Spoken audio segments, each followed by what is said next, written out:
dalam pribadi ikuti kami, supaya kehidupan kami menjadi surat Kristus, pujian yang dapat dibaca dikenal oleh setiap orang, baik perkataan, perbuatan, dan nama Tuhan dipermuliakan.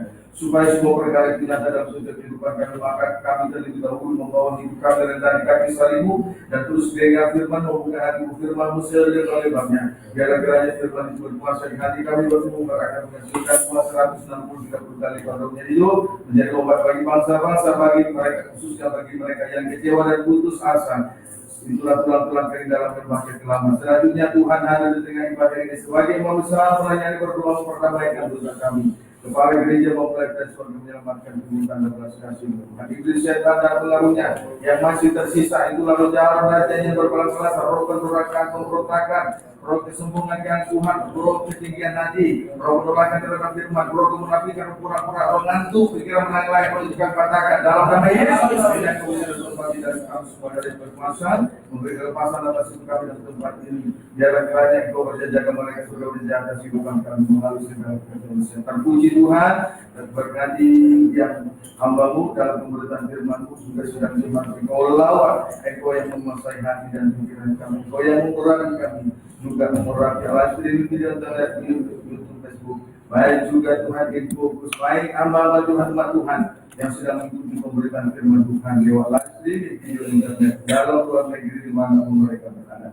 Kami sambut firman-Mu hanya di dalam nama Tuhan Yesus Kristus, Kepala Gereja, mempelai karya surga. Hamba telah berdoa dan bersyukur. Haleluya. Amin. Silakan. Selamat malam, salam sejahtera, bahagia memenuhi kehidupan kita sekalian. Salam. Tuhan, saya tidak lupa menyapa anak Tuhan, umat Tuhan, hamba-hamba Tuhan yang sedang mengikuti pemberitaan firman Tuhan lewat live stream video internet di Facebook, di mana pun Anda berada, kiranya Tuhan memberkati kita, melawat kehidupan kita, memberikan hidup ibadah, pelayanan, nikah dan rumah tangga. Sebab itu mari kita berdoa memohon dengan rendah hati kepada Tuhan supaya Tuhan membukakan firman-Nya kepada kita malam ini. Kita segera memperhatikan firman pengembalaan ibadah dalam Alkitab yang disertai dengan penjelasan suci malam ini. Rut pasal yang kedua ayat yang ke-10. Rut pasal 2 ayat yang ke-10. Puji Tuhan. Lalu sujudlah Rut menyembah dengan mukanya sampai ke tanah. Lalu sujudlah Rut menyembah dengan mukanya sampai ke tanah. Dalam hal ini Rut menunjukkan suatu sikap yang baik setelah ia mendapatkan jaminan dan bekal dari Boaz sesuai dengan ayat 8 sampai 9. Puji Tuhan. Boaz menunjuk pribadi daripada Tuhan Yesus Kristus Sang Penebus. Sujud menyembah dengan mukanya sampai ke tanah adalah tanda ketundukan Rut, kedewasaan Rut. Kita masih menyimak Rut di dalam hal kedewasaannya. Kita masih menyimak Rut di dalam hal kedewasaannya. Dewasa artinya telah meninggalkan sifat kanak-kanak atau telah akil balik.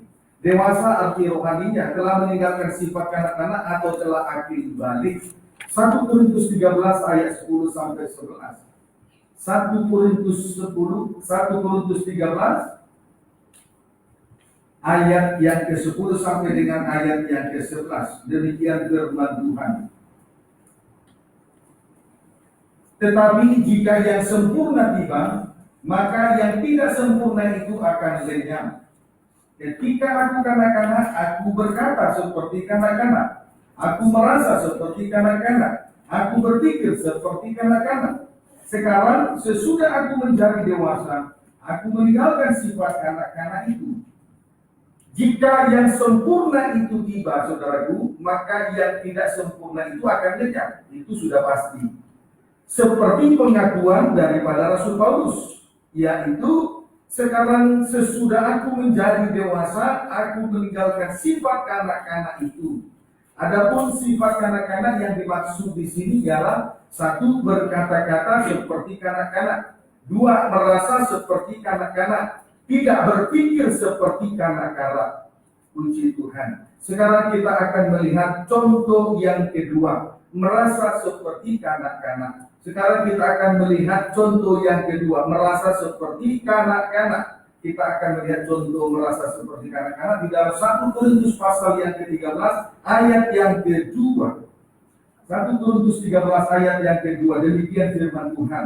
Sekalipun aku mempunyai karunia untuk bernubuat, dan aku mengetahui segala rahasia, dan memiliki seluruh pengetahuan, dan sekalipun aku memiliki iman yang sempurna untuk membentangkan gunung, tetapi jika aku tidak mempunyai kasih, aku sama sekali tidak berguna. Saudara, di sini kita perhatikan hal yang luar biasa. Mempunyai kelebihan yang luar biasa dan dahsyat di dalam melayani Tuhan antara lain. 1. Mempunyai karunia untuk bernubuat. 2. Mengetahui segala rahasia. 3. Memiliki seluruh pengetahuan. 4. Memiliki iman yang sempurna untuk memindahkan gunung. Tetapi jika seorang hamba Tuhan tidak mempunyai kasih, sama sekali ia tidak berguna. Amin, saudaraku. Amin, saudaraku. Sekalipun dia melakukan hal-hal yang dahsyat dan luar biasa seperti 4 perkara di atas, tetapi jika seorang hamba Tuhan, pelayan Tuhan, imam-imam tidak mempunyai kasih di dalam melayani Tuhan, sama sekali ia tidak berguna. Jadi ukuran kita berkenan atau tidaknya di hadapan Tuhan bukan pekerjaan yang banyak itu. Kiranya dapat dipahami dengan baik. Matius pasal 7 ayat 15. Matius pasal 7 ayat 15. Sambil diperhatikan firman dengan sungguh-sungguh. Matius pasal 7 ayat yang ke-15, demikian firman Tuhan. Waspadalah terhadap nabi-nabi palsu yang datang kepadamu dengan menyamar seperti domba, tetapi sesungguhnya mereka adalah serigala yang buas. Nabi-nabi palsu menyamar seperti domba, maka mereka disebut serigala berbulu domba. Tetapi sesungguhnya mereka itu adalah serigala yang buas, binatang yang buas. Ayat 22, tentu Tuhan mempunyai alasan mengatakan hal demikian. Lebih jauh kita melihat tentang serigala berbulu domba, yaitu nabi-nabi palsu, di dalam ayat 22 sampai dengan ayat 23. Demikian firman Tuhan.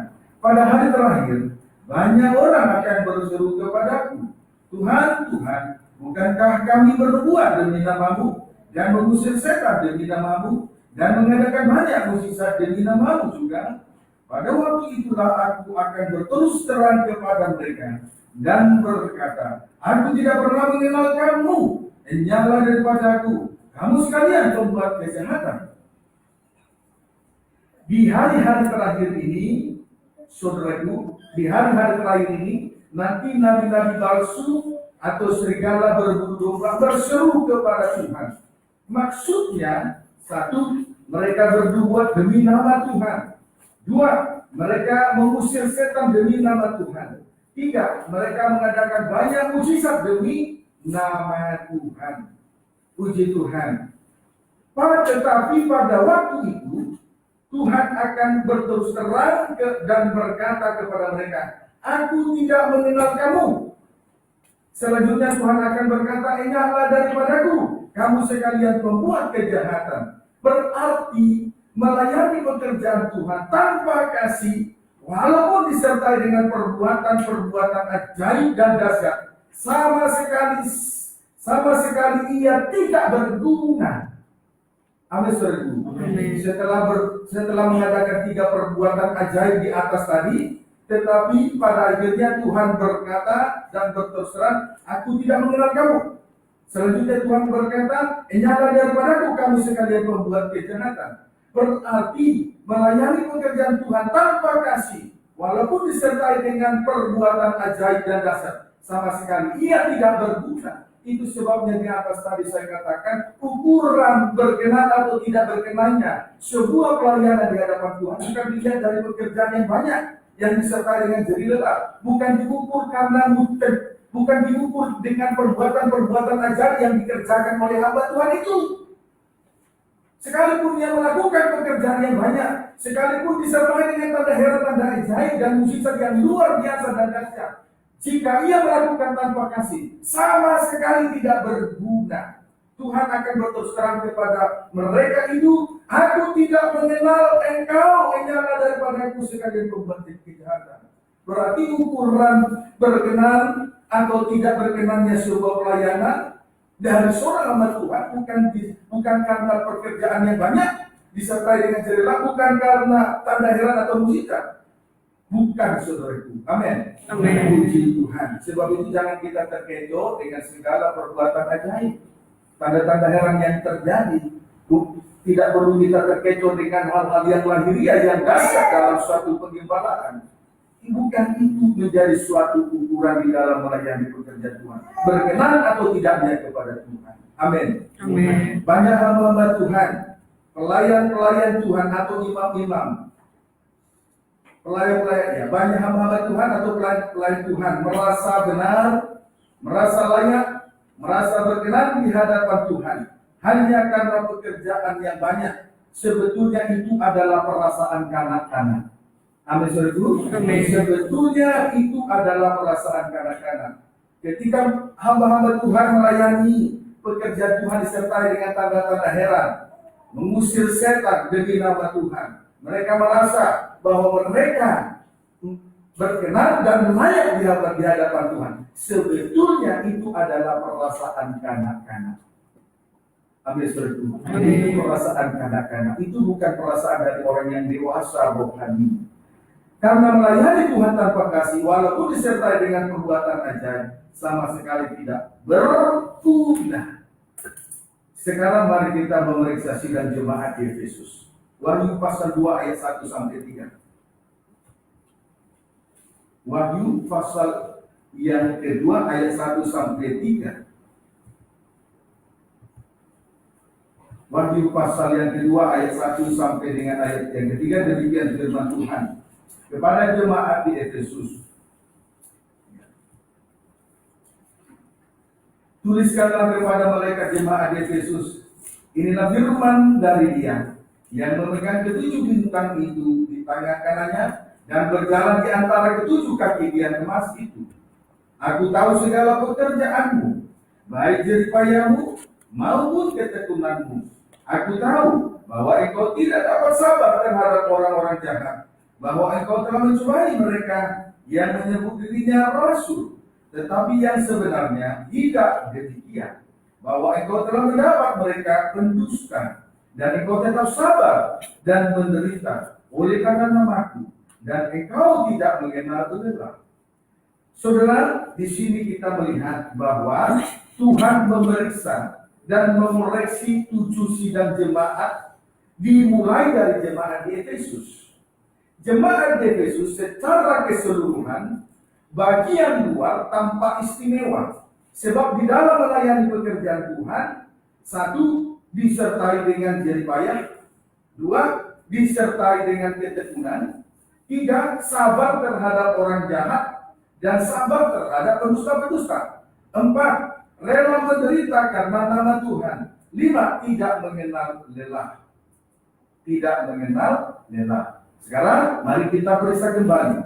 Lanjut kita periksa lebih dalam ayat yang keempat. Namun demikian aku mencela engkau, karena engkau telah meninggalkan kasihmu yang semula. Tetapi sayangnya di sini kita perhatikan Tuhan mencela sidang jemaat di Efesus karena jemaat ini telah meninggalkan kasih yang semula. Sekali lagi saya tandaskan, melayani pekerjaan Tuhan disertai dengan perbuatan yang ajaib, disertai dengan jeripayah, ketekunan, kesabaran, bahkan rela menderita karena nama Tuhan, dan tidak mengenal lelah. Tetapi jika tanpa kasih, sama sekali tidak berguna. Sama dengan nol, dengan lain kata. Dengan kata lain, tidak ada hasilnya di pemandangan Tuhan. Amin, saudara. Puji Tuhan. Sebab pada akhirnya Tuhan mencela sidang jemaat di Efesus, sekalipun mereka melakukan pekerjaan yang banyak, disertai dengan jeripayah, disertai dengan ketekunan, disertai dengan kesabaran, bahkan rela menderita dan oleh karena nama Tuhan. Namun sayang sekali, pada ayat yang keempat, Tuhan mencela mereka. Tuhan mencela mereka. Mengapa Tuhan? Pertanyaannya, sidang jemaat di Efesus melakukan pekerjaan yang banyak dengan luar biasa.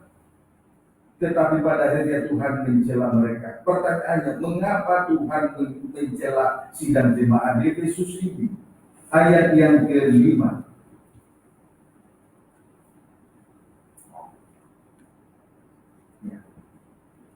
Ayat yang ke-5. Sebab itu ingatlah betapa dalamnya. Oh ayat 4. Namun demikian aku mencela engkau karena engkau telah meninggalkan kasih yang semula. Jadi Tuhan mencela mereka karena mereka telah meninggalkan kasih yang semula itu. Amin, saudaraku. Jadi Tuhan, tetapi sayangnya Tuhan mencela mereka sekalipun mereka melakukan pekerjaan yang banyak, disertai dengan jerela, disertai ketekunan, disertai kesabaran, rela menderita karena nama Tuhan, namun Tuhan tetap mencela mereka sebab ternyata mereka telah meninggalkan kasih yang semula. Sebab mereka ternyata telah meninggalkan kasih yang semula. Lanjut ayat yang ke-5. Sebab itu ingatlah betapa dalamnya engkau telah jatuh. Bertobatlah dan lakukanlah lagi apa yang semula engkau lakukan. Jika tidak demikian, aku akan datang kepadamu dan aku akan mengambil kaki diammu dari tempatnya, jikalau engkau tidak bertobat. Pendeknya, melayani tanpa kasih adalah kejatuhan yang sangat dalam sekali. Jadi kesimpulannya, saudara, melayani pekerjaan Tuhan tanpa kasih adalah kejatuhan yang sangat dalam sekali. Ini harus diperhatikan dengan sungguh-sungguh. Amin, saudaraku. Melayani Tuhan tanpa kasih adalah kejatuhan yang sangat dalam sekali.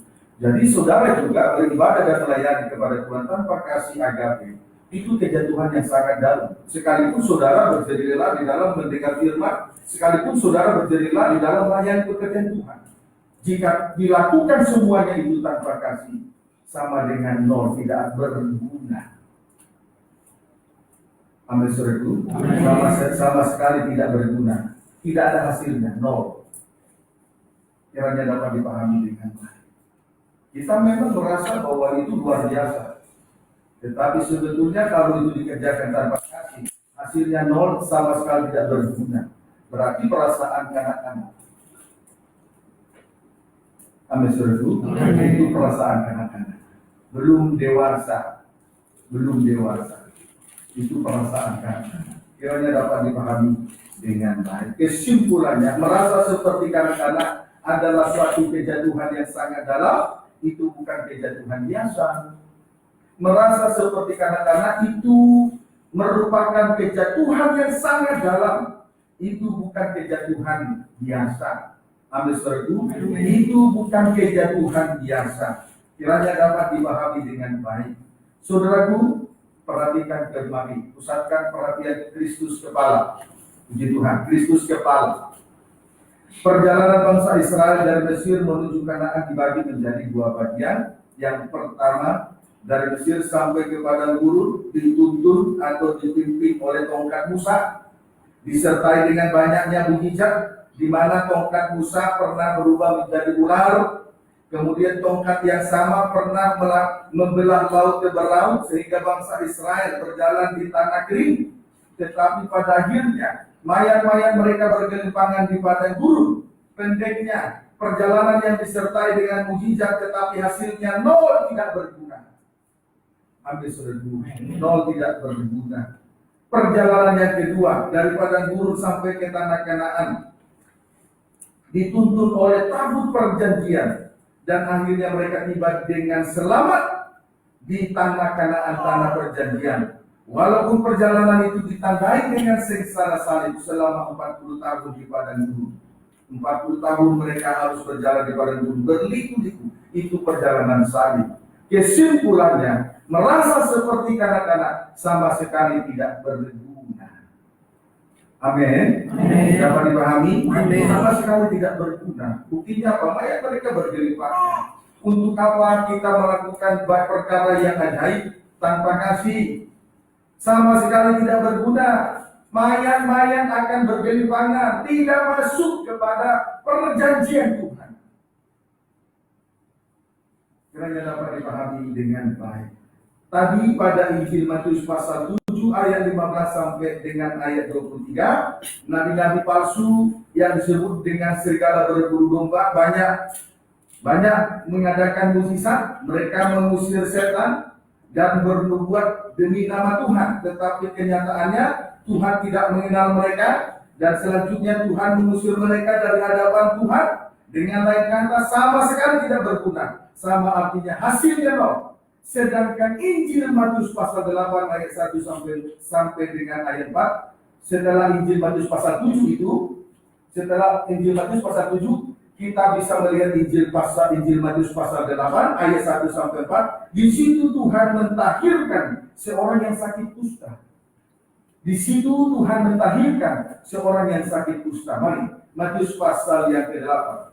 Tadi Injil Matius pasal 7 ayat 15 sampai 23.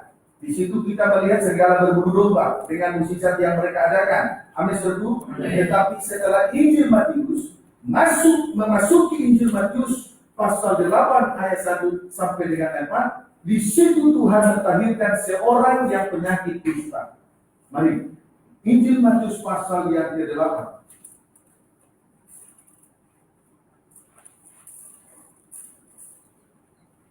Injil Matius pasal yang ke-8. Tadi Injil Matius pasal yang ke-7 ayat 15 sampai dengan ayat 23. Saudaraku, kita sudah melihat serigala berbulu domba itulah nabi-nabi palsu mengadakan banyak mukjizat.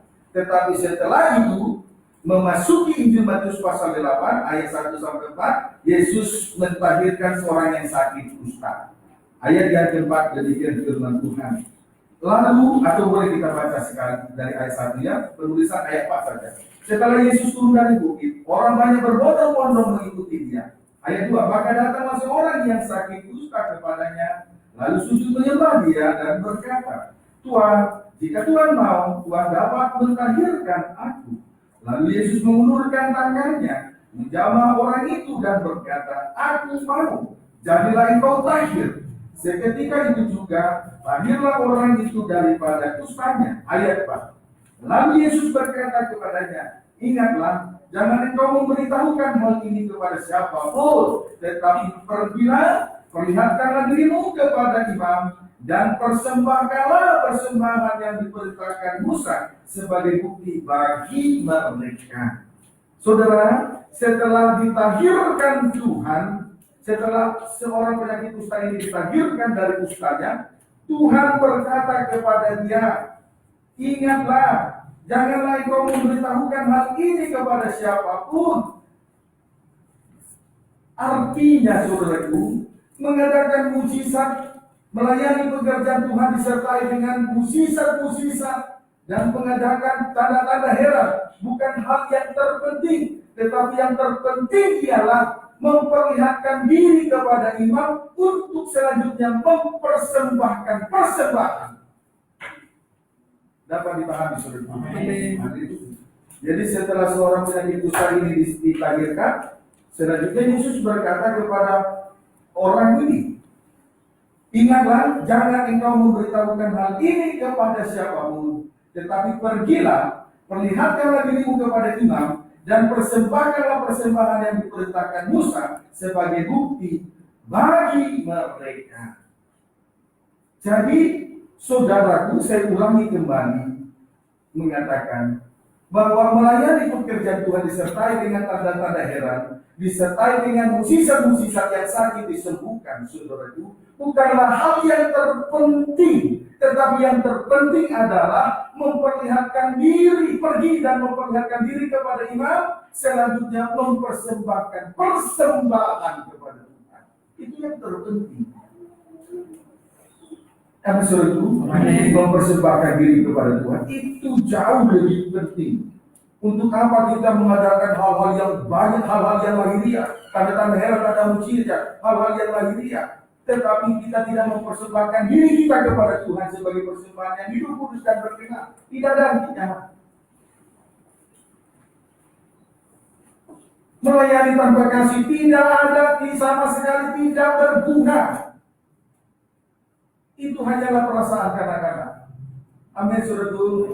Puji Tuhan. Haleluya. Nah, saudaraku, sampai selanjutnya kita akan mempersembahkan tubuh kepada Tuhan. Itu yang Tuhan mau.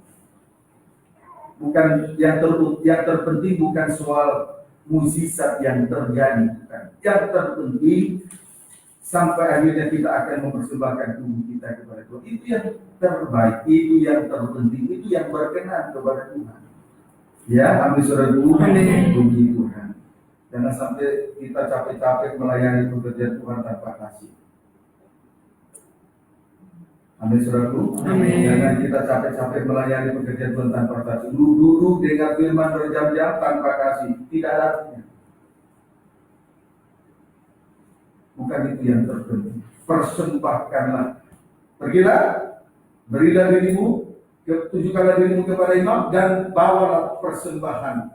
Persembahkanlah segala persembahan kepada Tuhan. Itu yang terpenting. Amin saudaraku. Amin. Haleluya. Roma 12.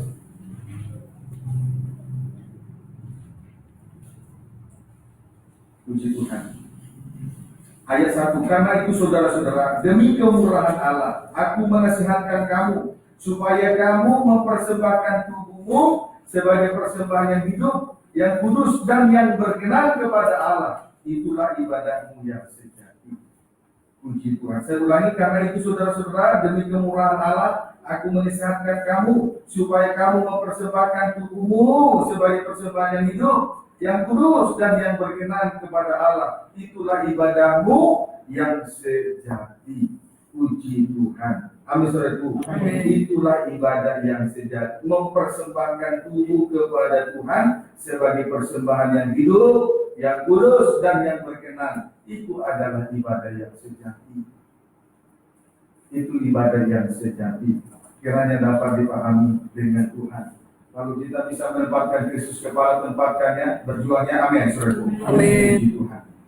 Haleluya. Ibrani 12 ayat 18 sampai 24. Berjuang, jangan ingat firman, jangan lupakan firman, berjuang terus.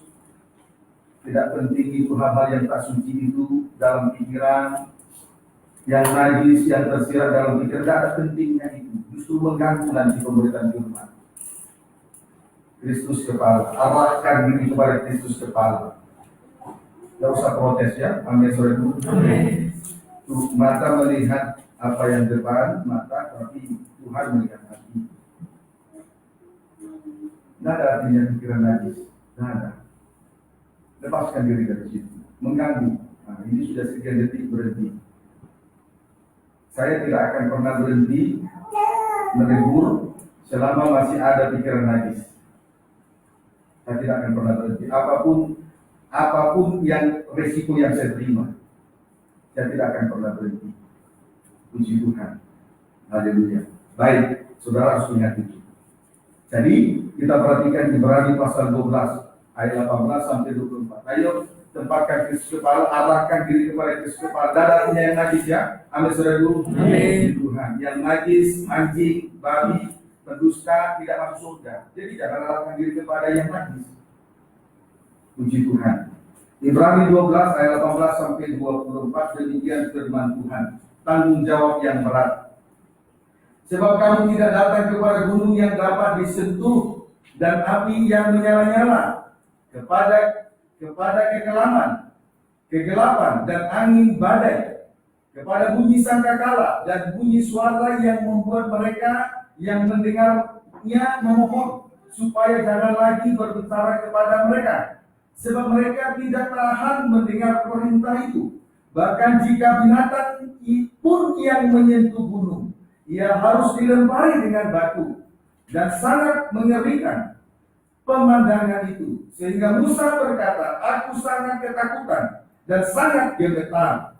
Tetapi kamu sudah datang ke Bukit Sion, ke kota Allah yang hidup, Yerusalem surgawi, dan kepada beribu-ribu malaikat, suatu kumpulan yang meriah, dan kepada jemaat anak-anak sulung yang namanya terdaftar di surga, dan kepada Allah yang menghakimi semua orang, dan kepada roh-roh orang-orang benar yang telah menjadi sempurna, dan kepada Yesus pengantara perjanjian baru, dan kepada darah pemercikan yang berbicara lebih kuat daripada darah Habel.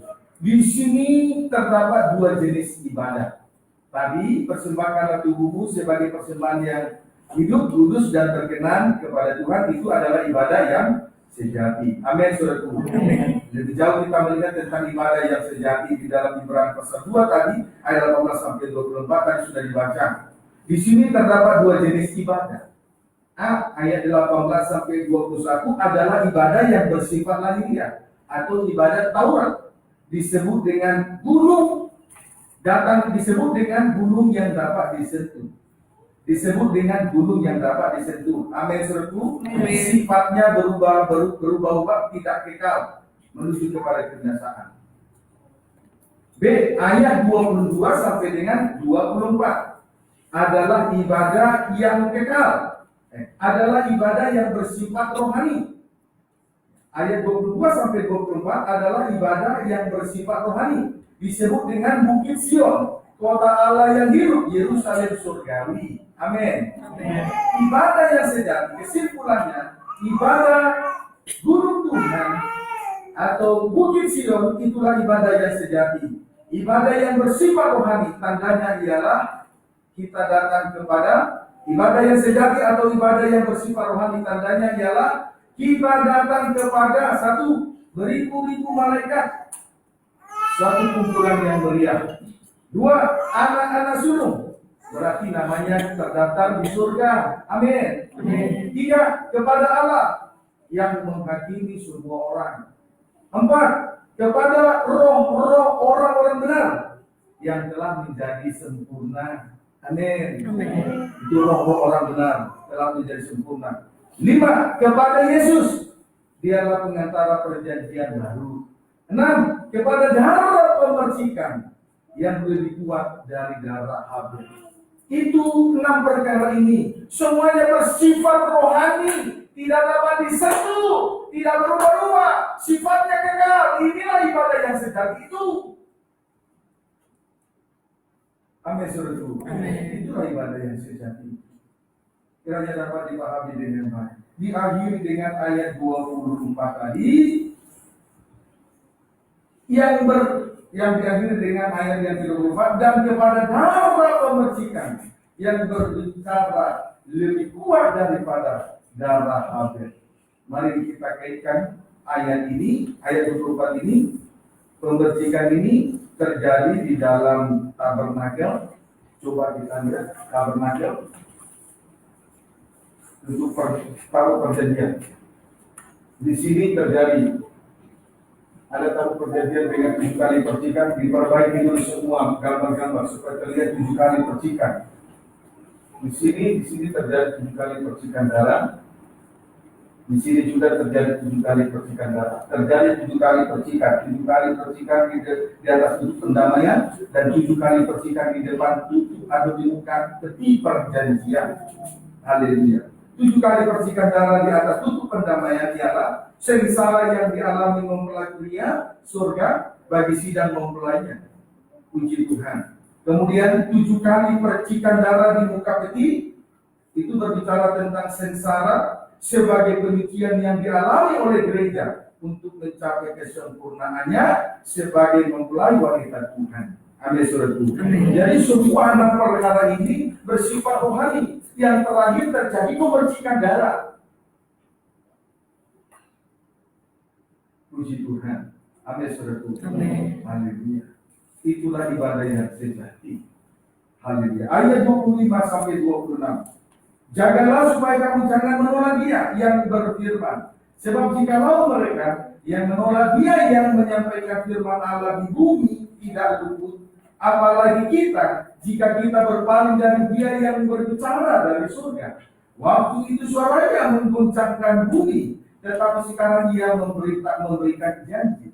Satu kali lagi aku mengguncangkan, bukan hanya bumi saja, melainkan langit juga. Perhatikan di sini, ibadah yang sekarang atau ibadah yang rohani itu beribadah di Bukit Sion. Itulah memberikan janji. Beribadah di Bukit Sion, itulah yang disebut ibadah yang sejati, bersifat rohani, memberikan janji. Amin, saudaraku. Memberikan janji. Ayat 28 demikian firman Tuhan. Jadi karena kita menerima kerajaan yang tidak tergoncangkan, marilah kita mengucap syukur dan beribadah kepada Allah menurut cara yang berkenan kepadanya dengan hormat dan takut. Saudaraku, janji yang dimaksudkan di sini ialah kerajaan yang tidak tergoncangkan. Oleh sebab itu marilah kita mengucap syukur dan beribadah kepada Allah menurut cara yang berkenan kepadanya. Puji Tuhan. Janganlah kita lagi beribadah dan melayani dengan cara yang lama, yaitu kita merasa bahwa ketika kita beribadah disertai dengan tanda-tanda heran atau mukjizat, beribadah dengan segala pengorbanan yang banyak, saudara, tetapi jika tanpa kasih sama sekali tidak berguna. Ini ibadah yang pertama. Amin, saudaraku. Tetapi sekarang kita sudah berada di Bukit Sion, di gunung Tuhan. Ibadah yang bersifat rohani, memberikan janji. Puji Tuhan. Jadi janji yang dimaksud itulah kerajaan yang tak tergoncangkan. Oleh sebab itu, mari kita mengucap syukur dan beribadah kepada Allah menurut cara yang berkenan kepadanya. Amin, saudaraku. Puji Tuhan. Jangan lagi merasa seperti kanak-kanak. Bukan itu ukuran ibadah yang berkenan, itu bukan ibadah yang sejati. Kiranya dapat dipahami dengan baik. Amin, saudaraku. Nah, sekarang ibadah yang berkenan ini prakteknya Wahyu pasal 2. Haleluya. Wahyu pasal yang kedua. Wahyu pasal yang kedua ayat 4 sampai dengan ayat yang kelima. Namun demikian, aku mencela engkau karena engkau telah meninggalkan kasihmu yang semula. Sebab itu ingatlah betapa dalamnya engkau telah jatuh. Bertobatlah dan lakukanlah lagi apa yang semula engkau lakukan. Jika tidak demikian, aku akan datang kepadamu dan aku akan mengambil kakimu dari tempatnya. Jikalau engkau tidak bertobat. Puji Tuhan. Haleluya. Prakteknya di sini adalah kembali kepada kasih yang semula. Kembalilah kepada kasih yang semula. Haleluya. Berarti bertobat. Kembali kepada kasih yang semula. Berarti bertobat. Amin, saudaraku. Berarti bertobat. Saudaraku, sedangkan wujud nyata dari kasih yang semula adalah korban Kristus. Itulah kasih yang mula-mula, kasih Allah yang pertama kali ditunjukkan kepada manusia berdosa, yaitu kasih yang menyangkut pengampunan dosa lewat korban anaknya yang tunggal, Yesus Kristus, yang rela tersalib menebus dosa manusia. Itu kasih mula-mula. Pertama kali kasih itu ditunjukkan oleh Allah kepada manusia berdosa adalah ketika Yesus disalibkan di atas kayu salib. Jadi itu menyangkut pengampunan terhadap dosa. Jadi tanda seseorang kembali kepada kasih yang semula, tanda yang wujud yang terlihat sekali, tandanya atau tanda yang sangat terlihat di dalam diri seseorang yang mau bertobat adalah, saudaraku, orang yang mau kembali kepada kasih semula adalah wujudnya adalah mau bertobat. Kembali kepada kasih semula, kasih yang semula, wujudnya adalah bertobat. Amin, saudaraku. Puji Tuhan. Sebab pertama kali kasih itu dinyatakan kepada manusia berdosa adalah ketika Yesus anak yang tunggal dikorbankan di atas kayu salib. Jadi ini menyangkut pengampunan terhadap dosa. Amin, saudaraku. Amin. Puji Tuhan. Berarti orang yang kembali kepada kasih semula itu tandanya adalah mau bertobat. Mau bertobat dengan sungguh-sungguh. Bukan bertobat sambal. Bertobat dengan sungguh-sungguh. Kalau bertobat sambal hari ini menangis, tetapi firman yang dia dengar tidak ditindaklanjutin, tidak dilakukan. Tapi bertobat dengan sungguh-sungguh berarti betul-betul berhenti berbuat dosa, berhenti berbuat kejahatan, berbuat sesuatu yang tidak menyenangkan hati Tuhan. Tetapi biar kita melayani pekerjaan Tuhan disertai dengan kasih. Amin, saudaraku. Puji Tuhan. Kalau melayani pekerjaan Tuhan walaupun banyak disertai pengorbanan tanpa kasih, sama sekali tidak berguna. Inilah perasaan anak-anak. Kita merasa itu hebat, tapi sebetulnya sama sekali tidak berguna. Itulah perasaan anak-anak. Amin, saudaraku. Puji Tuhan. Makanya saya selalu menegur, jangan sampai kalau sudah melayani pekerjaan Tuhan dengan pekerjaan pengorbanan yang banyak, jangan sampai bermimpi tidak ada artinya. Dan selalu tegur si Bebe karena dia bisa seringkali lupa diri. Gaya Sunawi, semua kita tidak boleh berbeda. Melayani pekerjaan yang banyak, walaupun disertai mujizat pada heran, serta tanpa kasih sama sekali tidak berguna. Kita merasa itu hebat, itu perasaan kanak-kanak. Tuhan berkata, aku tidak mengenal kamu semua hai pembuat kejahatan. Enyahlah daripadaku. Tidak berguna. Sama sekali tidak berguna. Amin, saudaraku.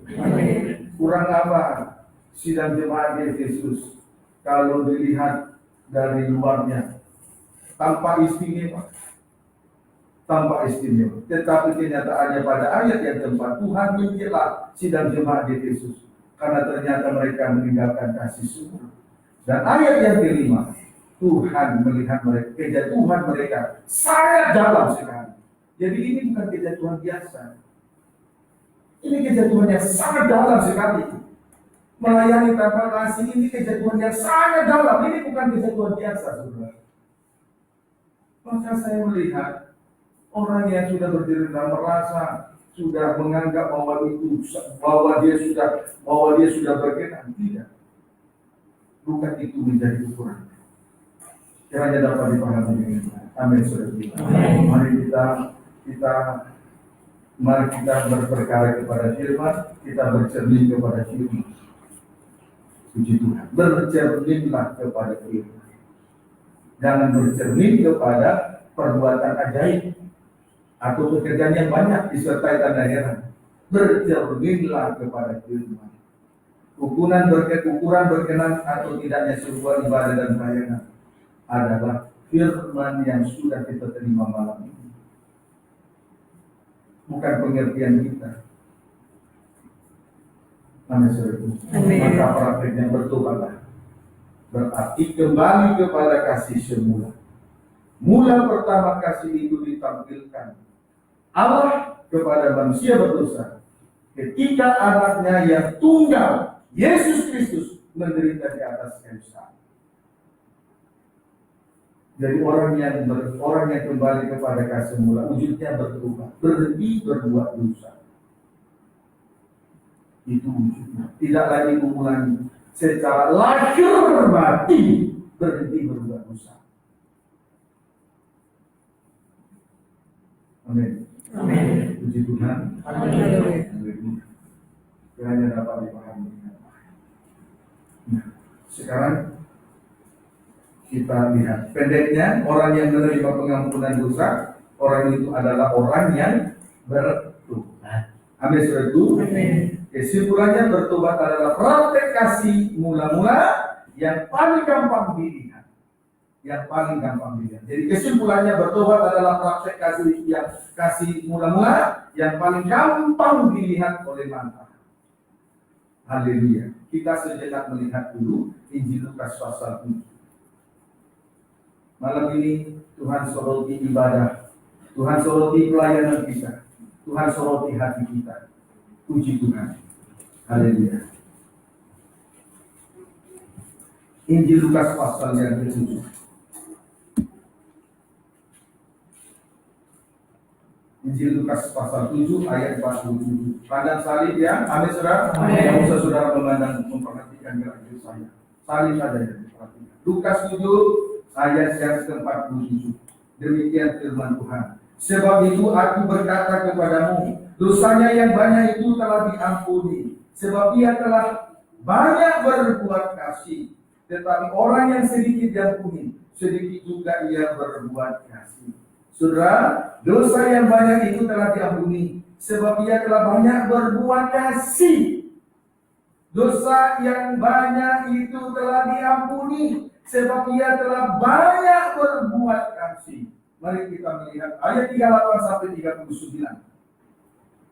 Sambil menangis, boleh membaca ayat 37 mulai. Di kota itu ada seorang perempuan yang terkenal sebagai seorang berdosa. Ketika perempuan itu mendengar bahwa Yesus sedang makan di rumah orang Farisi itu, datanglah ia membawa sebuah buli-buli pualam berisi minyak wangi.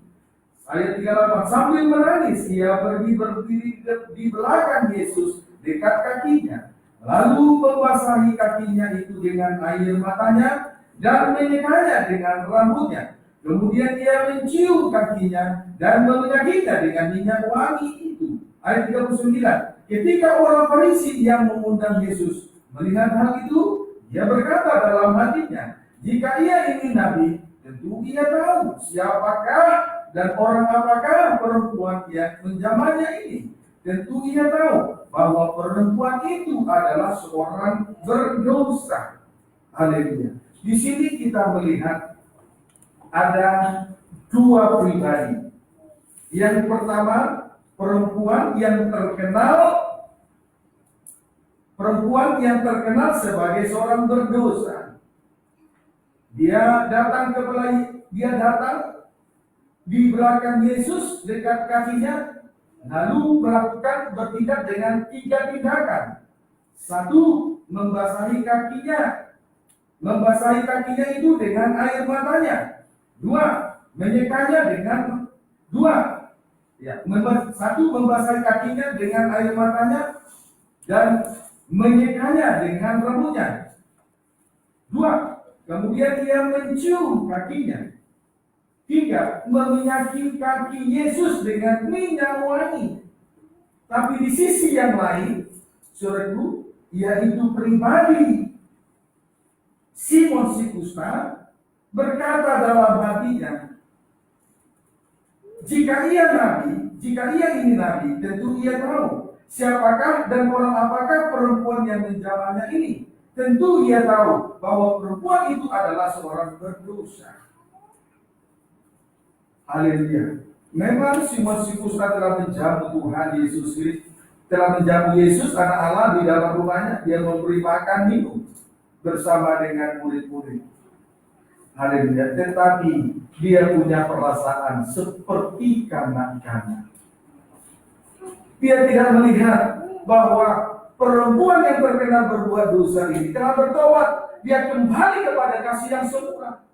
Pada saat dia kembali kepada kasih mula, dia banyak berbuat kasih. Karena dosa yang banyak itu telah diampuni, sehingga dia banyak berbuat kasih. Tapi di sisi lain, Simon si Kusta merasa seperti kanak-kanak. Karena dia berpikir dengan perbuatan yang banyak itu, dia berkenan kepada Tuhan. Nah saudaraku, Tuhan tegur perasaan kanak-kanak. Tuhan mengubahkan kehidupan kita supaya kita meninggalkan perasaan kanak-kanak, meninggalkan sifat kanak-kanak, dan tidak lagi merasa seperti kanak-kanak. Amin, saudara. Amin. Puji Tuhan. Amin. Kiranya dapat dipahami dengan baik. Nah, saudara, kedewasaan ruh telah dipaparkan demikian rupa. Dan biarlah kiranya kita saat ini betul-betul lewat pemaparan firman ini dibawa sampai kepada tingkat kedewasaan. Amin. Amin. Puji Tuhan. Haleluya. Biarlah kita datang kepada Tuhan ke Gunung Sion, ke kota yang kudus, dengan mengucap syukur dan disertai dengan ibadah yang berkenan. Puji Tuhan. Amin. Amin. Haleluya. Ibadah yang berkenan, ibadah yang bersifat rohani. Di dalamnya semua perkara-perkara rohani. Sampai yang terakhir tadi terjadi 7 kali percikan darah. Amin. Terjadi 7 kali percikan darah. Datanglah kita beribadah ke Bukit Sion dengan ucapan syukur, dengan ibadah yang berkenan kepada Tuhan. Bukan lagi ibadah dengan cara-cara manusiawi, merasa seperti kanak-kanak. Ibadah yang pertama tidak berkenan. Puji Tuhan. Haleluya. So, kalau kita perhatikan di Ibrani pasal 12 itu, ibadah yang pertama itu, apabila binatang datang menyentuh gunung itu, akan dilempari dengan batu. Sangat mengerikan pemandangan pada waktu itu. Tetapi sekarang kita datang beribadah ke Bukit Sion, ibadah yang bersifat rohani. Semua bersifat rohani. Itulah ibadah yang sejati. Maka kita akan menerima janji. Itulah kerajaan yang tak tergoncangkan. Amin. Karena kita sudah merasa, karena kita sudah meninggalkan sifat kanak-kanak, tidak lagi merasa seperti kanak-kanak. Simus tak merasa seperti kanak-kanak. Dia merasa lebih baik, lebih berkenan daripada perempuan yang terkenal berbuat dosa. Tetapi kenyataannya, Tuhan mengukur kehidupan kita lewat firman Allah yang sudah kita dengar malam ini. Amin. Puji Tuhan. Ayat terakhir, mari kita kembali membaca ayat 40 sampai dengan ayat 46. Ayat 40 sampai 46. Lalu Yesus berkata kepadanya, Simon, ada yang hendak kukatakan kepadamu. Sahut Simon, katakanlah Guru. Ada dua orang yang berhutang kepada seorang pelepas uang. Yang seorang berhutang 500 dinar, yang lain 50. Karena mereka tidak sanggup membayar, maka ia menghapuskan hutang kedua orang itu. Siapakah di antara mereka yang akan terlebih mengasihi dia? Jawab Simon, aku kira dia yang paling banyak dihapuskan hutangnya, 500 dinar berarti. Kata Yesus kepadamu, betul pendapatmu itu. Dan sambil berbalik kepada perempuan itu, ia berkata kepada Simon, engkau lihat perempuan ini? Aku masuk ke rumahmu, namun engkau tidak memberikan aku air untuk membasuh kakiku. Tetapi dia membasahi kakiku dengan air mata dan menyekanya dengan rambutnya. Yang kedua, engkau tidak mencium aku, tetapi sejak aku masuk, dialah henti-hentinya mencium kakiku. Yang ketiga, engkau tidak meminyaki kepalaku dengan minyak, tetapi dia meminyaki kakiku dengan minyak wangi. Sebab itu, aku berkata kepadamu, dosanya yang banyak itu telah diampuni, sebab ia telah banyak berbuat kasih. Tetapi orang yang sedikit diampuni, sedikit juga ia berbuat kasih. Puji Tuhan. Haleluya. Saudara, perempuan yang terkenal berbuat dosa, banyak berbuat kasih. Banyak berbuat kasih. Haleluya. Karena dosanya yang banyak itu telah diampuni oleh Tuhan. Mari kita kembali kepada kasih yang semula. Mula pertama Allah menampilkan kasihnya di atas kayu salib. Dan Yesus Allah rela untuk pengampunan terhadap dosa itu. Mari Tuhan mau lihat kerelaan hati kita sekarang.